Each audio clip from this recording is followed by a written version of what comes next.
I need you to do something for me, Ed.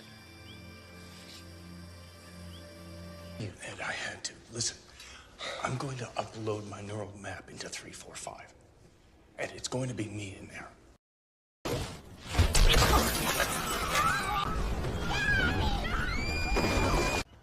We start with a scan of my body. I take that data, create an algorithm which will control my neural network in 345. And with my mind inside, will be me.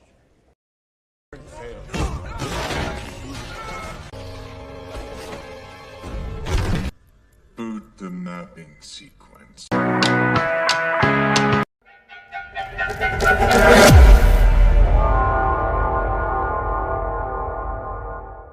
Di sebuah tempat bernama Puerto Rico, terdapat sebuah fasilitas riset uji coba bernama Bionine. Dan ini adalah tokoh utama kita. Kita sebut saja William. William adalah seorang ilmuwan dan ahli saraf yang mengabdikan dirinya demi penemuannya kini dipekerjakan di sana. Ia juga bekerja bersama rekannya sesama ilmuwan lainnya yang jenius bernama Eddie. Dan untuk kesekian kalinya mereka kini akan melakukan uji coba dalam proyek subjek untuk mentransfer peta pikiran seorang prajurit yang telah tewas ke dalam tubuh buatan atau cloning. Dan kali ini sepertinya berhasil. Namun entah kenapa, setelah pemindahan peta pikiran itu berhasil, cloningannya kini tidak mematuhi perintahnya. Ia malah mengamuk dan merusak dirinya sendiri. Mengingat aset ini sangat mahal, akhirnya Will pun terpaksa menyambut kabel tenaganya dan membuatnya mati. John, yang merupakan atasannya William pun mulai kesal dengan kegagalan demi kegagalan percobaan Will yang belum mendapatkan hasil. Ia mengancamnya akan menghentikan pendanaannya jika Will terus-menerus melakukan kegagalan. Setelah John pergi, alarm jamnya pun berbunyi mengingatkannya akan janjinya berlibur dengan keluarganya. Setibanya di rumah ternyata istrinya Will yang bernama Mona sedang mengemasi barang-barang mereka ke mobil. Setelah itu mereka mempersiapkan anak-anak mereka untuk pergi ketika Eddie temannya Will datang ke sana. Eddie bertanya kepada Will tentang kemungkinan Will dipecat dari pekerjaannya jikalau ia belum berhasil dalam riset yang mereka kerjakan. Mona pun merasa khawatir kepada Will tentang apa yang barusan Will ceritakan tentang apa yang terjadi di tempat risetnya. Namun karena waktu keberangkatan liburan mereka tiba, mereka pun berangkat dan menunda pembahasan tentang pembicaraan itu. Ternyata mereka hendak pergi berlayar dengan menggunakan perahunya Eddie. Di perjalanan mereka dihadang hujan yang sangat deras. Jarak pandang pun menjadi kabur. Setelah mobilnya hampir bertabrakan dengan mobil lainnya dari arah berlawanan, kini sebuah pohon tumbang menghantam mobilnya, kemudian salah satu dahannya yang patah menusuk dada Mona. Will yang kaget pun langsung hilang keseimbangan yang membuat mobil mereka menabrak pembatas dan menerobos masuk jurang dengan danau di bawahnya. Will yang tersadar beberapa menit kemudian menyadari bahwa istri dan ketiga anaknya kini sudah tewas. Ia pun membawa mereka semua ke pinggir danau. Tidak menerima kenyataan keluarganya tewas dalam sekejap, lalu Will pun menelpon Eddie untuk datang ke sana dan membawa perlengkapan pemindah saraf. Tak berapa lama Eddie pun datang dan terkejut melihat kini semua anak dan istrinya Will sudah meninggal dan terbaring di tanah. Eddie pun kini mengerti mengapa Will menyuruhnya datang dengan perlengkapan pemetaan pemindah saraf dan kesadaran. Walaupun awalnya ia tidak setuju, akhirnya ia pun mengikuti kemauan Will. Berniat menghidupkan kembali keluarganya menggunakan teknologi cloning yang mereka kerjakan. Will dan Eddie pun menuju lab tempat riset mereka di Bionine. Will pun meminta bantuan Eddie untuk membuat cloning tubuh anak dan istrinya. Setelah cloningnya berhasil, Will sendiri akan mengerjakan transfer peta pikiran dan kesadaran mereka di roomnya. Sayangnya hanya ada 3 POD cloning yang tersedia dan dibawa Eddie. Setelah berpikir cukup lama, akhirnya dengan berat hati Will pun memutuskan mengorbankan putrinya yang paling kecil, Zoe, dan tidak mengkloningnya.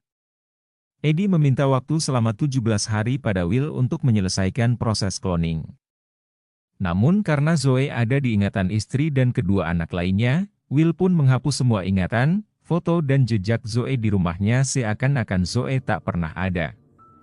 Dan setelah 17 hari berlalu, proses cloning istri dan ketiga anak Will berjalan sukses. Kini ia tinggal memasukkan kesadarannya ke dalam pikiran mereka masing-masing dan Will masih ragu untuk melakukannya.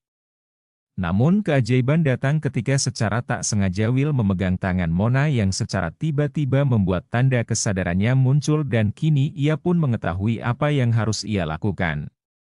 Setelah itu ia pun memanggil Eddie dan menceritakan hal itu kepadanya.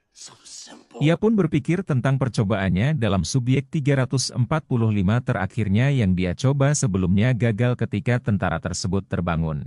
Dia menyadari bahwa pikiran mengharapkan koneksi ke tubuh biologis dengan detak jantung dan pernapasan. Ia juga meminta Eddie membantunya untuk melakukannya dan akhirnya berhasil. Mereka berdua pun sangat senang akan keberhasilan mereka. Dan setelah Eddie pulang, Will pun langsung berbenah membereskan kembali rumahnya mulai dari membersihkan ruang tamunya yang berantakan, membersihkan coretan-coretan Zoe dan mengambil semua foto-foto Zoe dan menyimpannya sebelum ketiga kloningan keluarganya terbangun dari kesadarannya. Setelah itu ia kembali ke kamarnya dan tidur di samping istrinya. Keesokan harinya, Will terbangun dan kaget melihat Mona kini tak ada di sampingnya.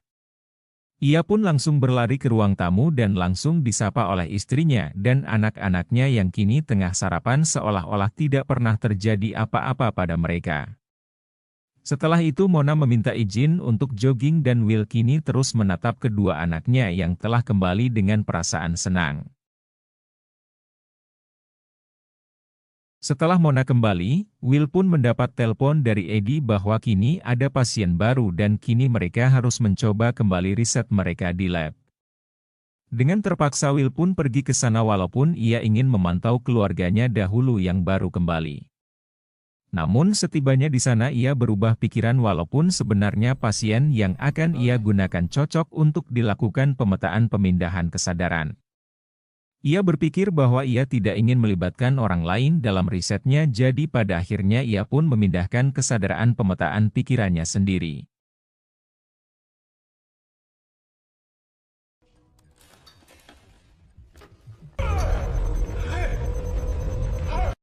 Setelah itu ia pun memberitahukan ini kepada Eddie. Dan ia juga mengatakan akan mengunggah peta sarafnya sendiri ke robot percobaannya. Jadi robot itu akan menjadi dirinya di sana. Sepulangnya ke rumah, Mona sudah menunggunya. Ia mengeluh ada yang salah dengan dirinya. Ia tidak bisa mengingat beberapa hal yang beberapa hari kemarin dilakukannya. Namun Will menyembunyikannya dengan mengatakan bahwa mungkin ia hanya kelelahan saja dan menyuruhnya beristirahat. Sedangkan Sophie anak perempuannya bermimpi buruk melihat kematian ibunya dalam kecelakaan yang belum sempat dihapus oleh Will. Setelah menyadari hal itu Will pun membawa Sophie ke lantai bawah untuk menghapus ingatan kematian ibunya setelah ia membiusnya. Namun sayang setelah ia melakukannya secara tidak diduga Mona, istrinya Will datang. Ia pun bertanya apa yang terjadi pada Sophie. Setelah didesak Mona, akhirnya Will pun mengatakan yang sebenarnya. Bahwa kemarin terjadi kecelakaan, Mona dan yang lainnya tewas. Dan kini ia menghidupkan Mona dan yang lainnya kembali. Mona pun menangis mengetahui apa yang sebenarnya terjadi. Keesokan harinya. Seperti janjinya dengan Eddie, Will membawa Mona dan kedua anaknya untuk bertemu dan mencari pohon Natal untuk mereka. Eddie sangat senang dan kagum dengan hasil kerja kerasnya dengan Will dan bisa mengembalikan keluarga Will kembali utuh. Kemudian pada malam harinya ketika mereka makan malam. Tiba-tiba saja Sophie menanyakan siapa Zoe, karena seseorang menulis namanya di lemari bajunya. Begitu juga dengan Mona yang mulai mengingat hilangnya beberapa foto di pajangan di ruang tamu. Mendengar ini, Will hampir tersedak. Untung saja ia tertolong dengan bunyi bel di pintu dan segera membukakannya. Ternyata John, atasannya kini sudah berada di depan pintu. Setelah masuk John juga bertemu dengan Mona dan menyanjungnya. Setelah itu ia meminta William untuk mengobrol di lobi menjauh dari Mona dan keluarganya. Ternyata secara tidak diduga John mengetahui apa yang terjadi. Lalu ia pun mengatakan bahwa kini 3 kloningan tersebut adalah properti dari Bio9. Selain itu, John juga mengatakan bahwa Bio9 sebenarnya bukan riset untuk medis melainkan membuat senjata canggih untuk peperangan yang nantinya akan dijual dengan harga yang sangat mahal. John juga meminta algoritma peta yang dibuat Will untuk kepentingannya melihat kini riset Will telah berhasil. Sementara Will mengambil algoritma miliknya, John pun memerintahkan anak buahnya yang di luar untuk bersiap menyergap Will dan keluarganya. Namun menyadari hal itu, begitu ia memberikan algoritma yang diminta John, ia pun menyuntikkan obat bius ke tangannya dan memukulnya. Mona yang melihat gerak-gerik Will yang mencurigakan pun langsung menanyainya. Dan setelah Will memasukkan algoritmanya ke dalam oven untuk membakarnya, ia pun menceritakan hal yang sebenarnya termasuk Zoe. Juga tentang John dan tempat risetnya yang ternyata mempunyai tujuan tertentu. Dan jika mereka tidak pergi sekarang mereka akan membunuh Will dan keluarganya. Setelah itu mereka pun kabur melarikan diri dari sana. John yang kemudian terbangun dari pingsannya memerintahkan anak buahnya untuk mengejar dan menangkapnya lewat alat pelacak yang dipasang di tubuh Mona dan kedua anaknya. Mereka hampir menangkap Will namun Will dapat menghindarinya. Lalu Mona meminta Will untuk membawa mereka ke klinik tempat di mana ia bekerja. Sesampainya di sana Mona langsung membawa mereka ke ruang medis. Satu persatu Mona mematikan alat pelacak di tubuh anak-anaknya dan terakhir dirinya dengan alat denyut jantung. Satu demi satu tanda pelacak di tangan anak buahnya John pun mulai menghilang. Dan mereka pun kini kehilangan jejak.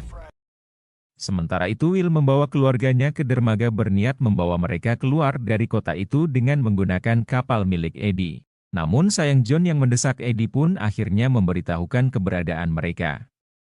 Will yang sedang memeriksa kapal dan mencari kuncinya tidak dapat menolong keluarganya ketika meninggalkannya di mobil. Akhirnya Mona dan kedua anaknya pun dibawa anak buah John ke tempat riset di mana Will dan Eddie bekerja. Eddie yang melihat anak buah John menangkap Mona dan kedua putrinya pun meminta maaf kepada Mona. Eddie juga meminta Mona dan Will mau bekerja sama dengan John jika mereka semua ingin selamat. Tak berapa lama Will pun datang menyusul. Will mencoba bernegosiasi namun John menembak Eddie. Akhirnya dengan terpaksa Will pun memenuhi keinginan John. Namun di samping itu ia juga punya rencana lain. Di samping mentransfer algoritma yang ada di kepalanya ke tempat penyimpanan peta algoritmia, ia juga mentransfernya ke robot percobaannya dan mengaktifkannya. Yang berarti kini ia mengendalikan robot itu. Dan begitu ia selesai mentransfer algoritma ke tempatnya, ia pun memberikannya kepada John. Tepat di saat John hendak menyingkirkan mereka, robot percobaan Will pun datang dengan melemparkan anak buahnya dan langsung melumpuhkan John dan semua anak buahnya yang mencoba menghentikannya. Setelah melihat John tidak berdaya, Will pun memerintahkannya untuk berhenti. Dan ketika John sedang sekarat, Will pun bernegosiasi dengannya dan akan menghidupkannya lagi dan membuat John menjadi orang yang sangat kaya asalkan ia mau bekerja sama. Dan setelah John meninggal, robot dengan kesadaran Will di dalamnya pun mulai memindahkan kesadarannya.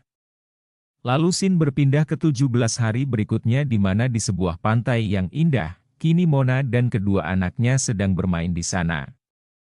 Mona juga dikagetkan dengan kedatangan Will yang sedang membawa Zoe yang kini menghampirinya. Mona terlihat sangat bahagia dengan kedatangan Zoe. Akhirnya kini lengkaplah sudah mereka. Sementara itu di tempat lain, tepatnya di Dubai, Arab Saudi, kloningan John yang kini sudah lahir kembali menerima pasien kaya raya yang memberinya uang yang banyak untuk mendapatkan kesempatan hidup. Dan setelah pasien itu dibawa masuk, John pun meminta Bill, robot yang di dalamnya berisi pikiran dan kesadaran Will pun untuk bekerja. Tamat. Boot the mapping sequence.